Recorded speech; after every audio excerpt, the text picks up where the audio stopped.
Pour le groupe Union centriste, Corinne Leroux. Oui, Monsieur le Président, chers collègues, avec cette délibération, nous passons à une nouvelle étape concrète, nécessaire et indispensable pour nos quartiers en NPNRU.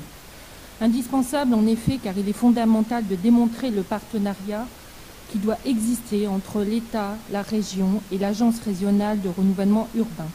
Ce n'est pas que je remettrai en doute la volonté de certains apporter leur soutien financier à renouveler nos quartiers, comme cela a été fait pour un certain canal, quoique, tant que les fonds ne sont pas engagés, il ne faut jamais préjuger de l'engagement définitif. On vient de l'évoquer.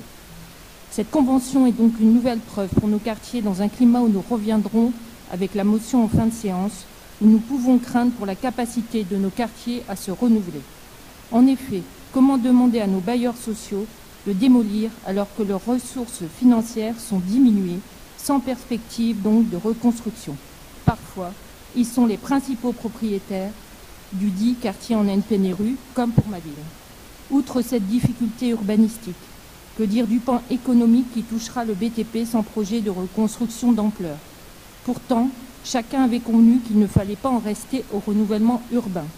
La région a donc inscrit en juin 2017 sa volonté à agir pour le développement économique de nos quartiers.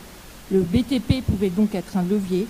L'innovation sociale et numérique, le renouvellement de l'offre des services à travers ces équipements publics, l'aménagement urbain en appui de l'attractivité de nos quartiers. Que dire pour l'action économique du projet de loi nationale emploi franc qui ne touche que les quartiers en couronne lilloise et pas d'autres quartiers en Hauts-de-France, pourtant avec des taux de chômage tout aussi désastreux.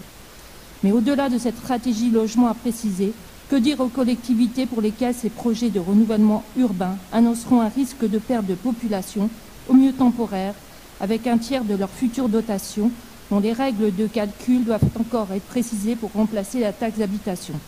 Une population en passe à bouger, à se renouveler, à être accompagnée prioritairement pour sortir de leur précarité économique. Quels seront les moyens économiques donnés aux collectivités pour donner les services dont ils auront besoin?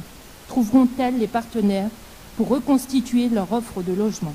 Nous voterons cette délibération qui doit permettre de poser les engagements de chacun, également de présenter rapidement les offres de reconstitution de l'offre en tant qu'acteur régional résolu à aller de l'avant pour nos 25 quartiers d'intérêt national et nos 32 quartiers d'intérêt régional des Hauts-de-France.